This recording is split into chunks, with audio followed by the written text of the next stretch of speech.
Feliz sábado. Obrigado, pastor Nessa. Estou muito feliz de estar aqui com vocês nessa manhã. Já há um tempo que não voltava aqui. Como o pastor Nessa mencionou, de fato eu comentei com ele. E fiquei feliz em ver a igreja crescer. E eu tenho certeza que esse crescimento reflete também o crescimento espiritual de vocês. E nós oramos para que a igreja continue de fato crescendo para abençoar essa comunidade. Eu estou honrado também de estar aqui ao lado do pastor Lessa. Eu tenho uma gratidão muito grande por ele ter identificado o meu ministério na área editorial. Eu estava estudando lá na Bahia e um dia eu resolvi enviar 2 textos para ele. Ousei fazer isso. Para mim foi uma grande ousadia. Eu imaginei, eles nunca vão publicar.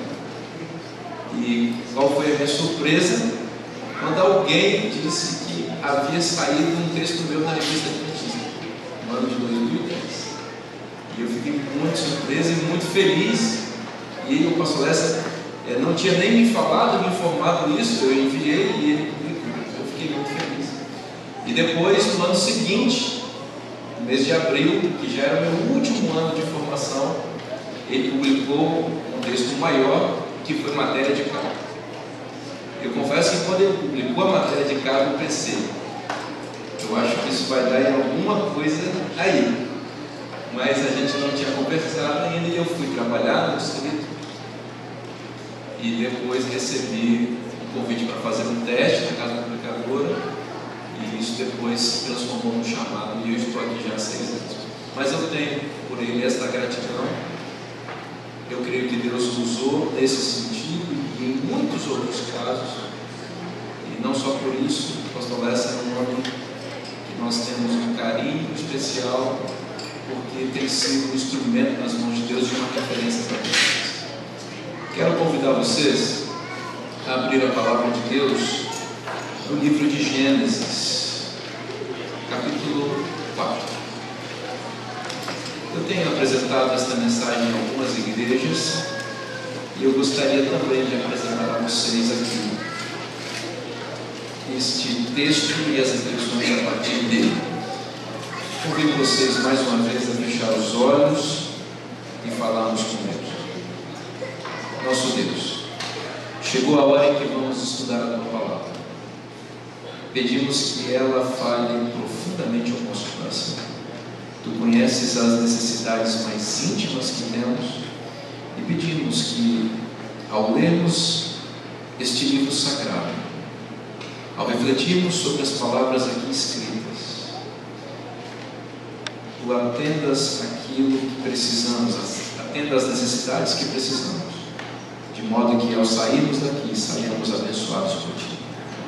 Pedimos essas bênçãos em nome de Jesus. Gênesis capítulo 4, a partir do versículo 1. Coabitou o homem com Eva, sua mulher, esta concebeu e deu à luz a Caim. Então disse: adquiri um varão com o auxílio do Senhor. Depois deu à luz a Abel, seu irmão. Abel foi pastor de ovelhas e Caim lavrador. Aconteceu que no fim de uns tempos trouxe Caim do fruto da terra uma oferta ao Senhor. Abel, por sua vez, trouxe das primícias do seu rebanho e da gordura deste. Agradou-se o Senhor de Abel e de sua oferta, ao passo que de Caim e de sua oferta não se agradou. Irou-se, pois, sobremaneira Caim, descaiu-lhe o semblante. Então lhe disse o Senhor: por que andas irado e por que descaiu o teu semblante?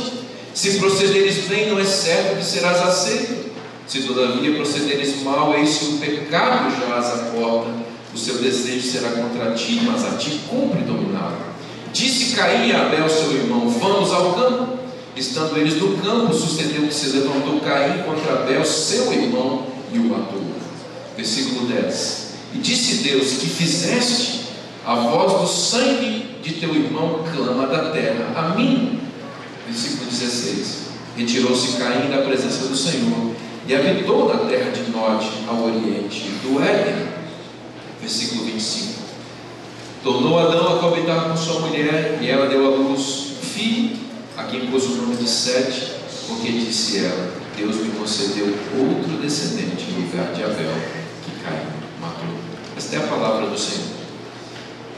A meu ver, o versículo mais importante desta seção da Bíblia que lemos é o versículo 4. Aqui no versículo 4 há uma afirmação muito importante. Talvez a palavra de maior destaque aqui é o verbo agradar-se.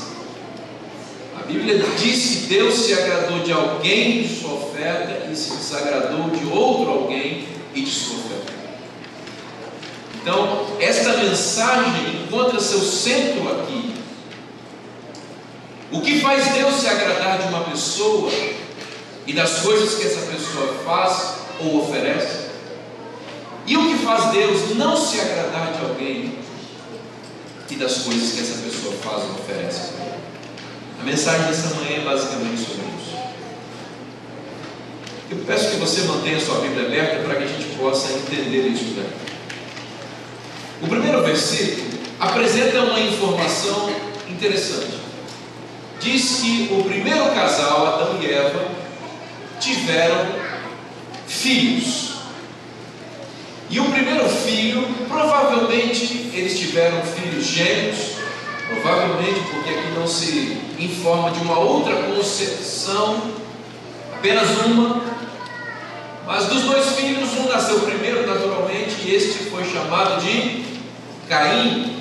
E há uma justificativa, há uma frase da parte de Eva para explicar a escolha do nome.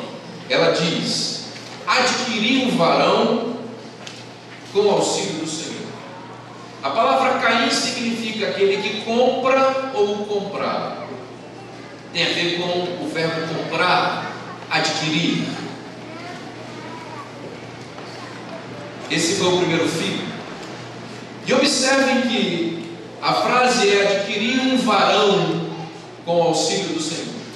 Segundo os comentaristas bíblicos, especialmente o comentário bíblico adventista, essa frase seria melhor traduzida da seguinte maneira, e eu quero a sua atenção para isso: adquirir um varão, vírgula, o Senhor. Então, nessa justificativa, Eva estaria dizendo que a criança que acabara de nascer não era uma criança comum, mas para Eva se tratava do próprio Senhor. Naturalmente, essa interpretação tem base em Gênesis capítulo 3, versículo 15, no qual Deus faz a primeira profecia do Messias. Amaldiçoando a serpente, Deus diz que a mulher que havia sido enganada pela serpente teria um filho, e que este filho, esse descendente, esmagaria a cabeça da serpente, não é isso? Então, muito provavelmente, Eva entendeu que aquela profecia estava se cumprindo na sua primeira gestação, e que seu filho primogênito era o Messias, aquele que esmagaria a cabeça da serpente. Porém, há algo perturbador nessa frase e na escolha do nome dessa criança. Ela diz adquirir. E o que é adquirir? Adquirir uma casa. O que é isso? Comprei uma casa. Adquirir um carro. O que é isso? Comprei um carro. No entendimento de Eva, ela havia acabado de comprar a sua salvação e o seu Salvador. Qual é a moeda que ela usou? E quando a gente vai comprar uma coisa, a gente usa uma moeda, não usa? Tem um valor envolvido. Qual foi a moeda que ela usou? Vocês se lembram que no capítulo 3 a mulher recebeu uma disciplina de Deus que foi interpretada como uma maldição. Qual foi a disciplina que ela recebeu de Deus? Porque ela tinha sido enganada e seduzida pela serpente. Qual foi a disciplina? Você vai ter filhos com dores de parto. Então é muito possível que Eva tenha entendido a seguinte coisa: bom, eu sou a culpada por tudo aquilo que que aconteceu. E havia um fardo de culpa muito forte nos ombros dela. E ela entendeu que a disciplina de Deus era o meio que ela ia usar para pagar a dívida que ela havia contraído com Deus. Aqui neste momento, preste bastante atenção, está em nascimento, embrionária, em fase embrionária, a religião pagã na história da humanidade, que se pauta exatamente pela tentativa humana de comprar o favor divino com base em algum sofrimento humano. Isso é paganismo. Essa religião não nasceu com Eva, nasceu com a serpente, mas foi assimilada neste momento pela primeira mulher. E ela disse: comprei a minha salvação. Não sou culpado, está aqui, com as dores de parto, com a gestação de 9 meses. Eu estou adquirindo com a minha biologia e os meus hormônios e os meus órgãos, eu estou oferecendo para Deus a libação pelo pecado que eu cometi. Comprei o Salvador e a minha salvação. Bom, é muito possível também, e a Ellen G. White dá margem para isso, de a gente entender que Caim foi educado com esta perspectiva: você é o Messias, você é o cara, você é o que vai resolver o problema. E possivelmente esta educação gerou uma personalidade egocêntrica que se manifestou nos atos dramáticos que nós acabamos de ver. Muito bem. O texto diz, na sequência do versículo 2, nos informa a profissão que os 2 filhos tiveram. Os 2 filhos escolheram. Disse Abel, e aqui entre parênteses uma explicação para vocês perceberem como estava a mente de Adão e Eva ao ter esses 2 filhos. Caim é aquele que compra, o aquisitor, aquele que compra, aquele que adquire. Eva, porém, colocou o nome do seu segundo filho de Abel, que significa vaidade, aquilo que não é nada. Um compra, adquire, empreende, lidera. O outro não é nada, é como vento, não passa de nada. Porém, este Abel escolheu a profissão de quê? Pastor. E o Caim escolheu a profissão de lavrador. O que essa informação aparentemente despretensiosa diz para a gente a respeito da personalidade e da relação desses indivíduos com Deus? Primeira questão: vocês se lembram qual foi a disciplina que Deus deu para o homem, para Adão? Porque para Eva foi dores de parto, certo? E para Adão qual foi a disciplina? Você vai lutar com a terra e vai extrair seu alimento com o suor do seu rosto. A escolha da profissão de lavrador muito provavelmente respeitou o mesmo princípio da sua mãe ao oferecê-lo como a salvação da humanidade. Deus nos amaldiçoou, o gênero humano e o sexo masculino, com o suor do rosto. Nos colocou como inimigos da terra, pois eu vou enfrentar a terra, e eu vou vencer a terra, e eu vou mostrar que eu tenho competência para manipular a terra, e dela, independentemente de Deus, adquirir o sustento, mesmo que isto custe a maldição de vida. O outro escolheu a profissão de quê? Pastor. Se você voltar ao capítulo 3, no versículo 21, você vai ver que depois do problema da queda do primeiro casal, e depois das maldições que Deus distribui para a serpente, para o homem e para a mulher, Deus resolve o problema do pecado, dando a eles esperança. E qual é a maneira de Deus resolver o problema?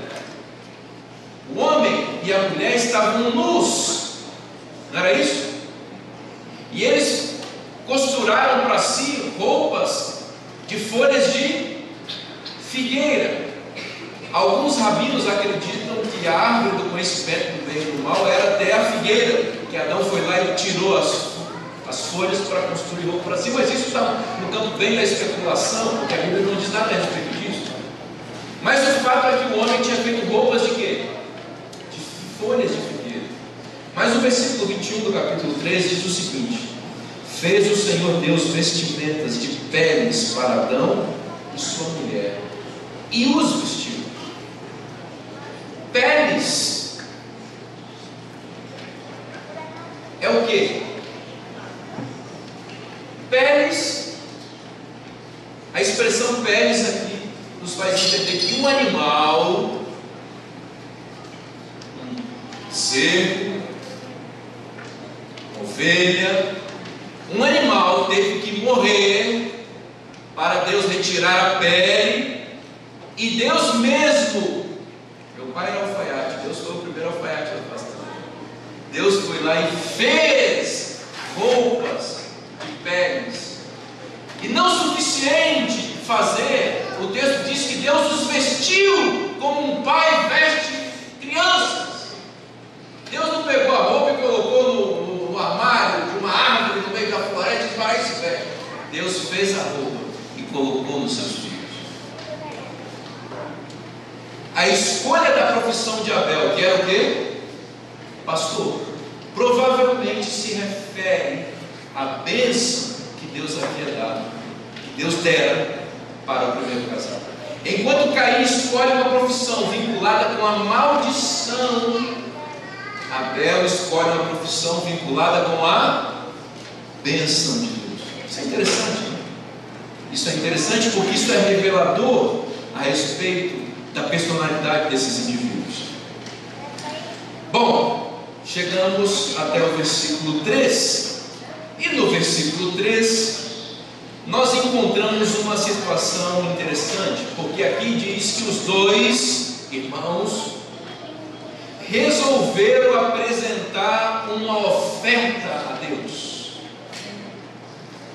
É preciso que nós saibamos aqui e entendamos o porquê dessa oferta. Se você ler todo o livro de Gênesis, você vai perceber que há sempre uma tensão envolvendo irmãos mais velhos e irmãos mais novos. Você já parou para pensar que isso está presente no livro de Gênesis inteiro? Quem é dos irmãos que vai ser o primogênito? Quem é dos irmãos que vai agradar a Deus e por agradar a Deus vai receber a bênção da primogenitura e da liderança do clã? Isso está presente mais claramente entre quem? Jacó e Esaú. Você vê isso também entre duas mulheres, Lia e Raquel. Depois você vai ver isso também com os filhos de Jacó, Rúben, que perde, mais velho, mas perde o direito da primogenitura, José, Judá.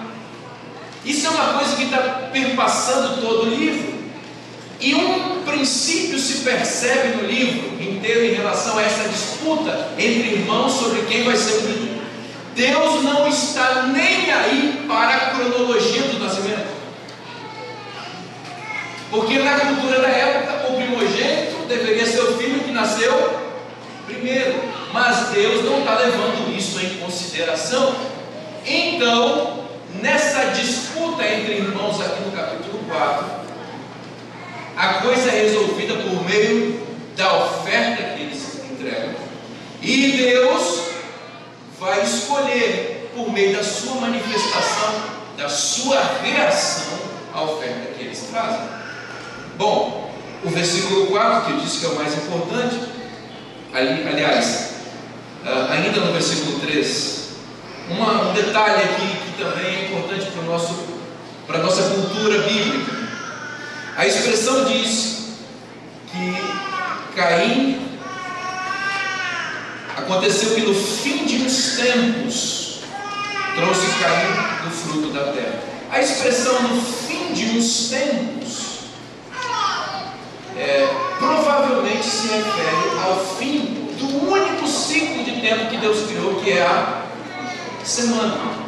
Deus não criou mês, Deus não criou ano, Deus não criou década, nem século, nem milênio. Deus criou a semana. E qual é o fim desse tempo? É o sábado. Muito provavelmente este sacrifício aqui foi oferecido no sábado. Uma informação interessante. O versículo 4 nos ajuda a entender os critérios que Deus usa para se agradar ou se desagradar de alguém. O versículo 4 diz que... Estou me confundindo entre o 3 e o 4. Vamos no 3. Que Caim trouxe da terra uma oferta ao Senhor. Aqui, a expressão uma, ela é reveladora de significado. Caim não trouxe a oferta. Caim não trouxe a melhor oferta. Caim trouxe uma oferta. Uma oferta. O versículo 4 agora assim diz, por sua vez, que Abel trouxe das primícias do seu rebanho e da cultura deste. Você consegue perceber a diferença entre as ofertas? Enquanto uma é quase que qualquer oferta, a de Abel é das primícias, uma expressão que remete a algo que é prioritário, mais importante. E a Bíblia não é econômica, ainda diz que é da cultura deste, ou seja, aquilo que havia de melhor no seu rebanho, Abel traz a Deus. Algumas pessoas acham que o problema da oferta de Caim é o fato de a oferta ser de vegetais, mas desconhecem que no próprio ritual levítico havia abertura para oferecer-se vegetais, havia as ofertas de cereais. Não há paganismo no tipo de oferta, mas sim na motivação dessa oferta. As ofertas de vegetais no ritual levítico, elas eram oferecidas para agradecer. É quando você não tinha nada para pedir, então você levava ofertas de vegetais para dizer: olha, eu estou celebrando aquilo que tenho, aquilo que sou. Deus aceitava isso. Porém, as ofertas de animais, aquelas que implicavam derramamento de sangue, elas remetiam à necessidade do ofertante de salvação, porque a própria Bíblia diz que sem derramamento de sangue não há remissão. Então, nas duas ofertas, nós identificamos o que havia no coração dos dois. Enquanto um se apresentava diante de Deus, oferecendo alguma coisa qualquer da sua cultura, o outro oferecia o melhor, e esse melhor ainda estava vinculado à sua necessidade de salvação. Ele estava dizendo para Deus: eu de fato, como o meu nome diz, não sou nada e preciso exclusivamente de ti. O outro, por sua vez, provavelmente estava dizendo: bom Deus, estamos aqui nós dois, tu és o Criador e eu sou o Salvador, então vamos celebrar o fato de nós sermos quem somos. E mais, tu amaldiçoaste meu pai com o fruto da terra, com a luta com a terra. Está aqui o fruto da terra, mostrando que eu venci e portanto tenho o direito de receber o perdão e estender à humanidade, agora sob minha liderança, não sobre a sua, sobre minha liderança. Agora tenho o direito de retomar o poderio da terra que meu pai perdeu, porque o Senhor tirou dele com tirania. Mais ou menos isso está passando pela cabeça de Caim, provavelmente. Por sua vez, o finalzinho do versículo 4 diz assim: agradou-se o Senhor de Abel e de sua oferta. Versículo 5: ao passo que de Caim e de sua oferta não se agradou. Pense um pouquinho comigo. O texto bíblico está dizendo que Deus se agradou de Abel e de sua oferta. E diz também que Deus se desagradou de Caim e de sua oferta. Sabe o que isso me informa? Que Deus, antes de aceitar aquilo que nós temos e fazemos, Ele aceita quem nós somos. Deus se agrada de pessoas e não de coisas. As coisas que trazemos para Deus, nossos recursos, ou os talentos que apresentamos ou oferecemos para o serviço de Deus, só são aceitos se nós antes deles fomos aceitos por Deus. Deus se agrada de Abel, e só depois daquilo que ele Porque Deus conhece o que vai no fundo da nossa alma e conhece as motivações do nosso coração. Deus se agradou de Abel e de sua oferta, ao passo que de Caim e sua oferta não se agradou. Deus só aceita o melhor. É a mensagem que nós temos aqui. Queremos agradar a Deus? Lembre-se, Deus só aceita o melhor. Deus não aceita uma oferta parcial, a metade de nós, um percentual de nossa vida. Vou entregar 3 dias da semana para Deus, o resto é para mim. Vou entregar 10% do meu salário para Deus, o resto é para mim. Isso não comove o coração de Deus. Tem muita gente vivendo a vida cristã meia fase, entregando um percentual de sua vida para Deus, quando Deus só aceita tudo, a integralidade do que somos. Tem muita gente que poderia ser um grande instrumento no reino de Deus, mas prefere se dedicar à sua própria vida material, financeira, e entrega a maior parte do seu desenvolvimento intelectual para outras atividades e esquece que o reino de Deus, que no reino de Deus ele poderia ser muito útil se fosse integralmente de Deus. E isso não significa deixar as atividades lá, isso significa cair de cabeça, me permite essa expressão, nas coisas de Deus, no conhecimento da palavra de Deus e na difusão do conhecimento da palavra de Deus. Mas nós preferimos viver como meros espectadores, entregando apenas aquilo que queremos ver, nos sentamos aos bancos da igreja uma vez por semana e achamos que isso é ser cristão. Deus só aceita tudo e o melhor do que somos. Precisamos pensar nisso tudo. Muito bem. Observa que Deus se agradou de Abel e de sua oferta. Como que eles entenderam isso?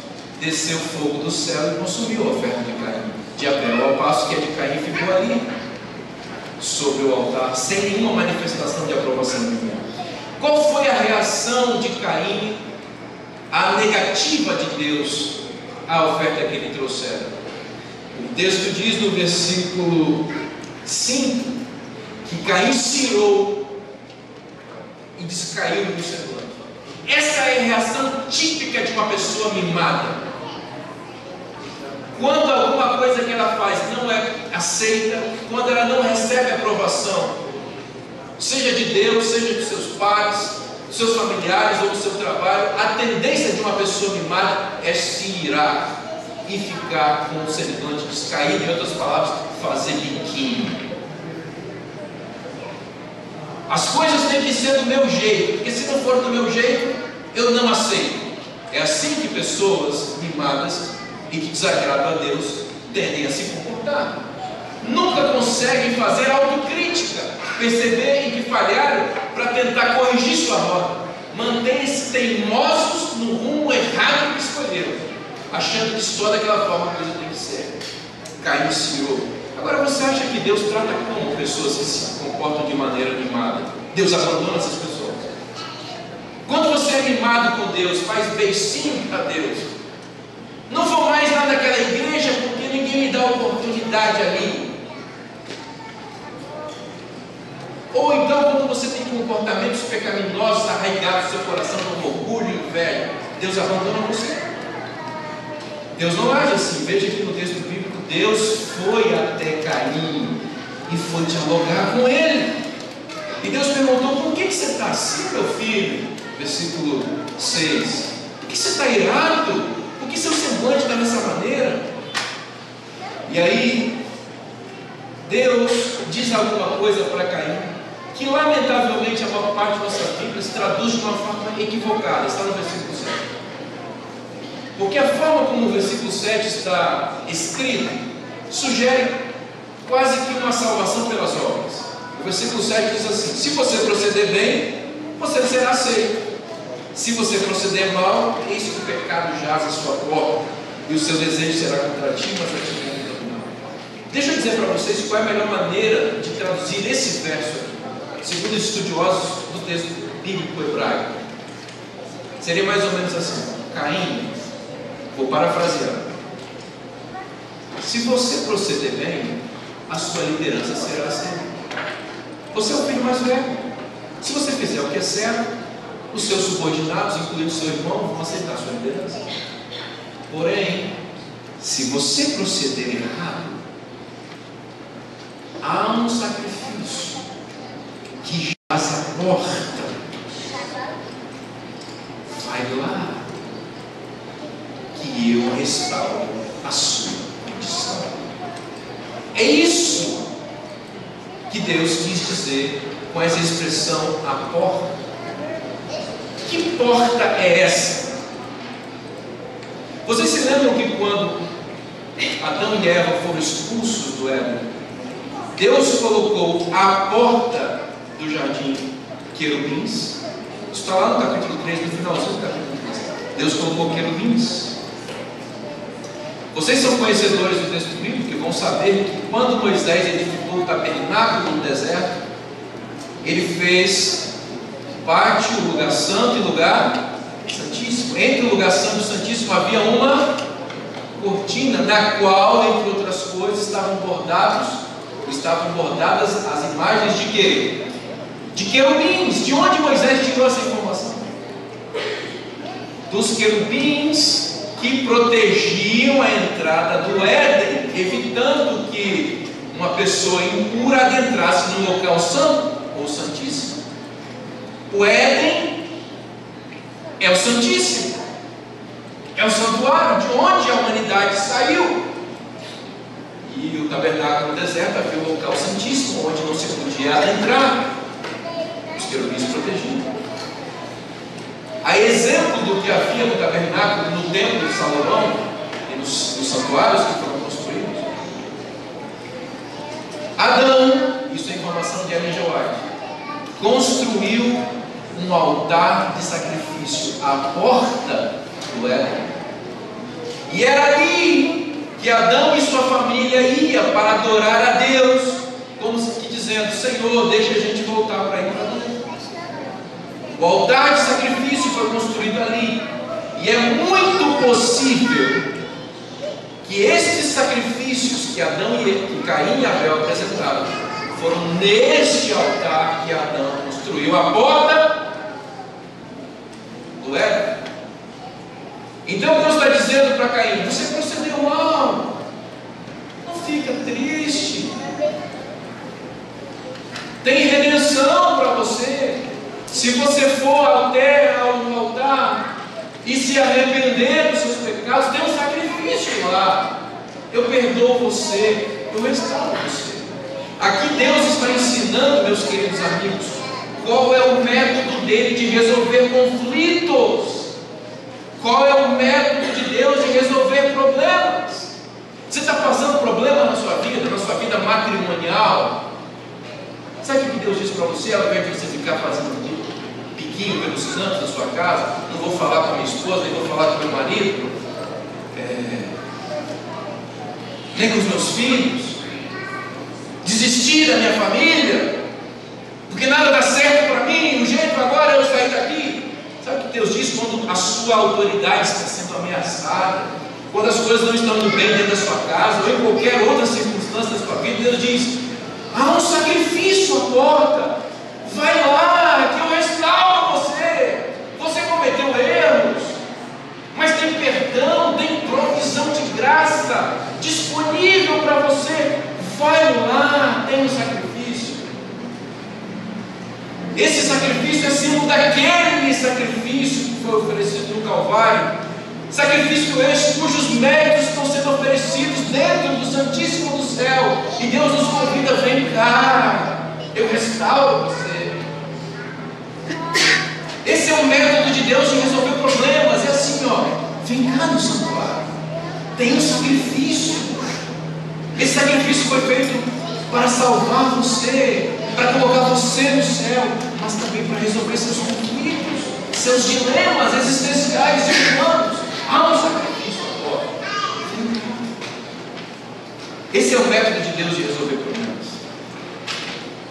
E Deus está dizendo para Caim: procede assim, porque você errou trazendo a oferta errada e a motivação errada. Mas se se você aceitar meu perdão, existe chance de você continuar no primogênito. Agora veja o método de Caim de resolver os problemas. Versículo 8. Disse Caim a Abel, seu irmão: vamos ao campo. Observe que essa é uma ordem, e só os líderes dão ordens, subordinados batem continência. Vamos ao campo.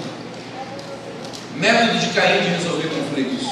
Estando eles no campo, sucedeu que se levantou Caim contra Abel, seu irmão, e o matou. Esse é o método de Caim de resolver problemas. Você se colocou no meu caminho, você vai pagar um preço por isso. Eu vou tirar você do meu caminho. Eu mato você. Eu enfio uma faca na sua barriga. Qualquer semelhança com a política brasileira é mera coincidência. Esse é o método humano de resolver conflitos. Enquanto Deus reconcilia a humanidade consigo e nós com os nossos irmãos, o método de Caim, com base nessa religião pagã, egocêntrica, as minhas ideias devem prevalecer à custa de qualquer violência. Vamos ao campo. E ali Caim tirou a vida do seu irmão, cometendo o primeiro assassinato. Bom, você acha que Deus desistiu de Caim nesse momento?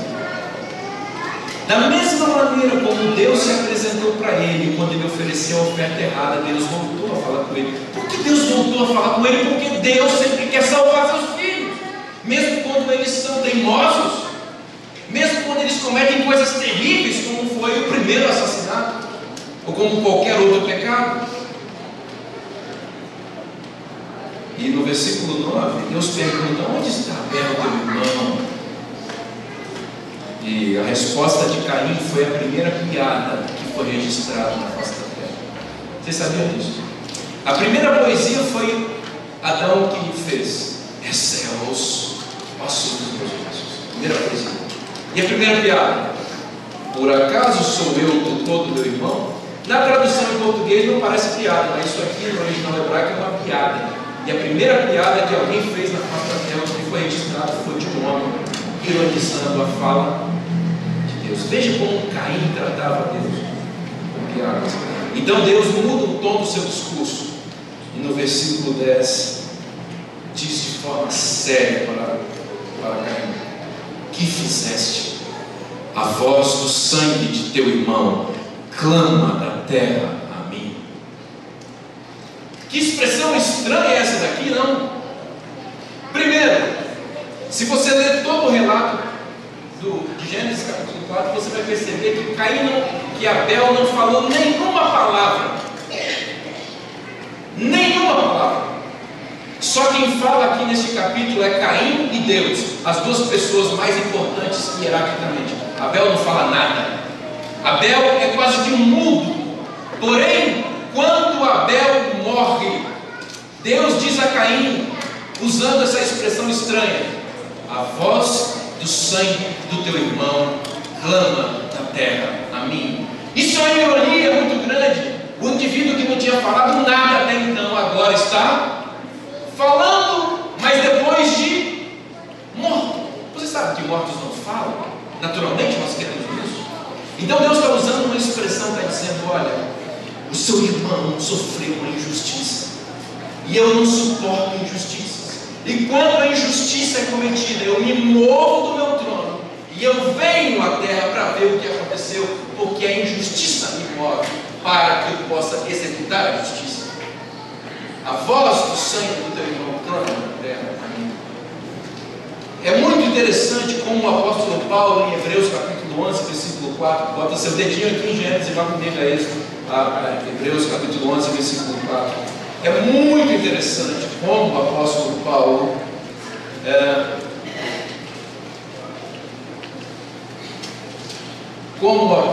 Paulo interpreta esta cena. Hebreus 11, versículo 4. Veja: pela fé Abel ofereceu a Deus mais excelente sacrifício do que Caim, pelo qual, ou seja, pelo sacrifício, obteve testemunho de ser justo. Então, o sacrifício de Abel, aquele sacrifício que apontava para a substituição da morte dele, esse sacrifício fez dele justo e deu a ele a aprovação de Deus quanto às suas ofertas. Por meio dela, ou seja, por meio da aprovação de Deus, aqui vai a frase: Abel também, mesmo depois de morto, ainda fala. Sabe o que esse texto está dizendo? Que o homem justo, aprovado por Deus, não precisa abrir a boca para falar. Que a justiça de Deus, que a aprovação de Deus é a maior pregação que alguém pode fazer. Quando alguém oferece o melhor de si para Deus, isso já é uma pregação. E se esse melhor resultar em perseguição e martírio, esta pessoa continuará pregando, porque isto move o coração de Deus, e é Deus quem prega por meio dessa vida. É interessante que esta situação envolvendo Abel é também referida no livro de Apocalipse, capítulo 6, no contexto do 5º selo.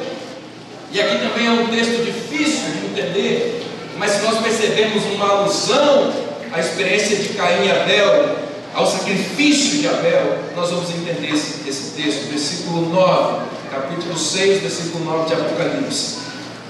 Quando ele abriu o 5º selo, vi debaixo do altar almas daqueles que tinham sido mortos por causa da palavra de Deus e por causa do testemunho que sustentavam. Veja, situações similares à de Abel. Aqui está se falando de gente que foi perseguida e martirizada durante o período de 1260 anos de dominação papal, gente que perdeu a vida por causa do Evangelho. E aqui no versículo 10, olha qual é o clamor que essas pessoas dizem, que essas almas emitem a Deus por meio do seu martírio. Elas dizem: até quando, ó soberano Senhor, santo e verdadeiro, não julgas nem vingas o nosso sangue dos que habitam sobre a terra? Deixa eu dizer uma coisa para você: a injustiça que se comete na face da terra apressa, abrevia a volta de Jesus. Se eu estou falando nesta manhã para pessoas que são vítimas da injustiça da vida, que foram traídos, abandonados, que perderam o emprego por causa da obediência a Deus, que estão sofrendo na mão de pessoas ímpias, ou que mesmo estão sofrendo nas mãos do inimigo, que machuca a Deus, fazendo seus filhos sofrer com uma série de coisas, incluindo doenças físicas. Eu quero dizer para você que a injustiça que você sofre, ela move o coração de Deus e apressa a Deus para cumprir suas promessas de justiça em nosso mundo. E não se esqueça de que a injustiça que você sofre, a perseguição que você sofre, o sofrimento que você está passando, é um instrumento que Deus está utilizando para pregar o Evangelho neste mundo. Você se lembra o que diz Tertuliano, se eu não estou enganado? O sangue dos cristãos é o quê? É semente. É semente. Uma última passagem antes de voltarmos para Gênesis e concluirmos essa mensagem. Mateus, capítulo 23. Aqui Jesus está fazendo um duríssimo discurso contra os fariseus que queriam tirar-lhe a vida, como tiraram depois, em parceria com os saduceus e os romanos. No versículo 23, Jesus, no capítulo 23, versículo 34, Jesus diz assim a eles, fariseus: por isso, eis que eu vos envio profetas, sábios e escribas. A uns matareis e crucificareis, a outros açoitareis nas vossas sinagogas e perseguireis de cidade em cidade.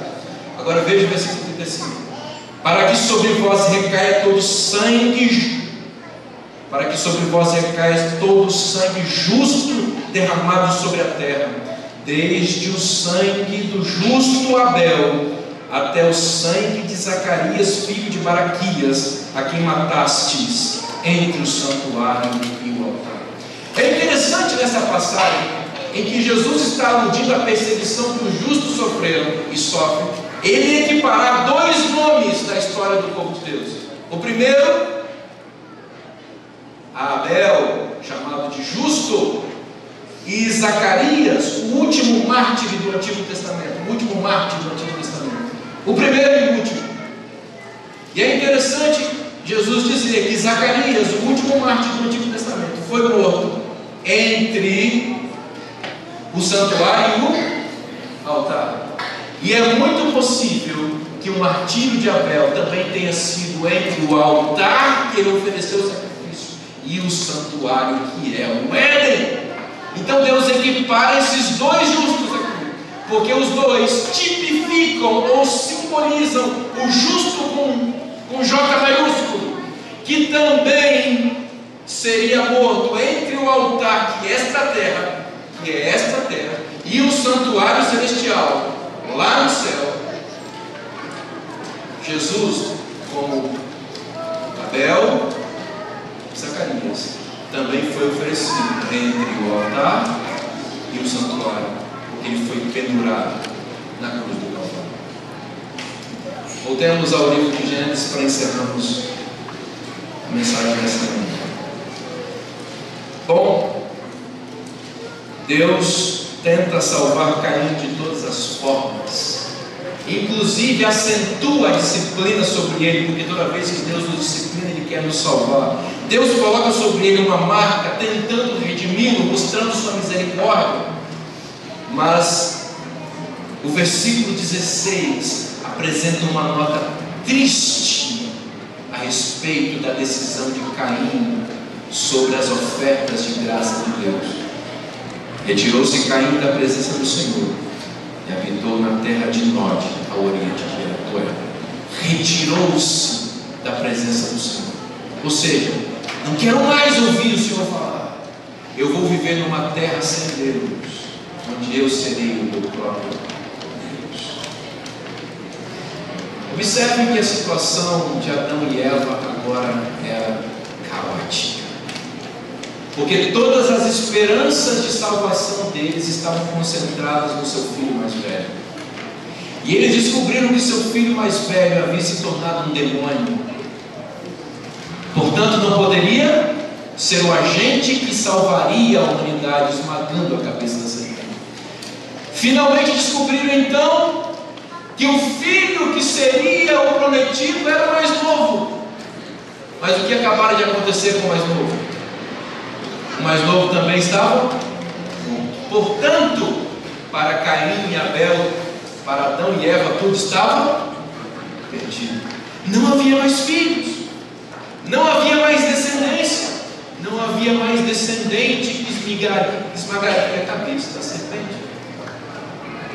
Quando tudo parece perdido, Deus aparece com uma nova chance. Quando tudo parece sem solução, Deus aparece com as suas soluções maravilhosas e milagrosas.